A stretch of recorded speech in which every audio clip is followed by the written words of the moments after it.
Connaissez-vous la différence entre toutes les volailles qu'on vous propose pour vos fêtes de fin d'année? Je suis sûr que non. Alors on va faire une petite mise à jour. Les volailles pour les fêtes se divisent, on va dire en moyenne, en 4 catégories. On va commencer par la plus petite volaille, c'est-à-dire la poularde. Donc la poularde, c'est une poule qui n'a pas encore pondu, à qui on a retiré les ovaires de façon à ce qu'elle puisse faire du gras correctement, que les chairs ne soient pas sèches. Ce qui nous amène sur une chair blanche, fine et goûteuse. Volaille idéale pour les petites familles. Du coup, vous avez une volaille qui est aux alentours des 2 kg, qui est idéale pour 4 à 6 personnes. Et si vous la farcissez, vous pouvez aller jusqu'à 6 personnes tranquillement.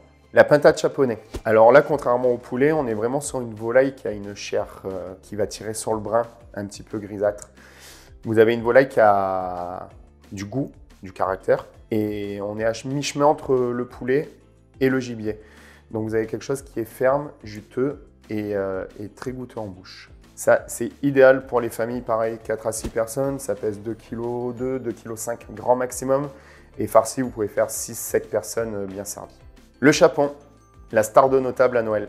Alors le chapon, c'est un jeune coq qui est castré, de façon à ce que ça puisse augmenter sa masse musculaire pour faire un gros poulet comme on les connaît. Il est élevé avec au moins 75% de céréales jusqu'à un mois avant son abattage.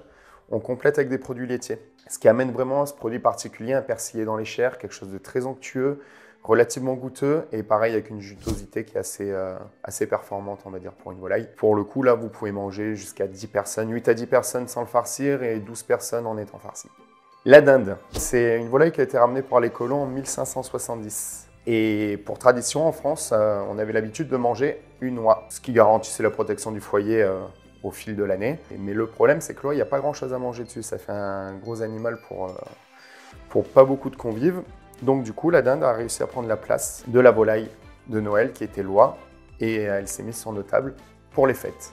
Alors la dinde est idéale pour les grandes familles, si vous êtes 8, 10, jusqu'à 12 à table en ayant une volaille farcie. Là, vous avez une dinde qui a une chair qui est goûteuse et qui se rapproche assez du poulet mais qui a quand même un peu plus de goût. Et contrairement aux idées reçues, la dinde n'est pas sèche. Et ça, on vous expliquera dans un prochain post comment bien la réussir. Maintenant que vous savez tout, il n'y a plus qu'à commander et à vous régaler.